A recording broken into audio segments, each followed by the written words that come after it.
بخشنده مهربان. من علی جعفری هستم، پدر آقا روح‌الله. همه چیز خوب بود تا وقتی که اون اتفاق افتاد. همه چیز تغییر کرد.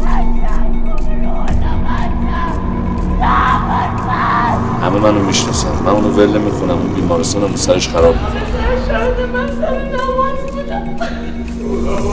من دستشو میبوسم چون نجات داد بچه. انقدر خوش میگذره، انقدر باحاله که نه. خدا شاهد 3 روزه دارم دعا میکنم این بچه معصوم رو بیاری بیمارستان. سلام، من روح‌الله. این داستان زندگی منه از بعد از اون اتفاق. دیگه کاری از دست من ساخته نیست. به فکر بچه‌ت باش. یا از این بچه غافل شدم، من اصلا فکر نمی‌کردم اینجوری بشه. میترسیم چیزی بگیم، حرفی بزنیم، شما هم به ما بگیم مزخرف نگید. بی توکل بر خدا، ببینیم بقیه‌اش چی میشه. کاپیتان جعفری، ما خیلی شما رو دوست داریم. ما همینطور. قربون شما.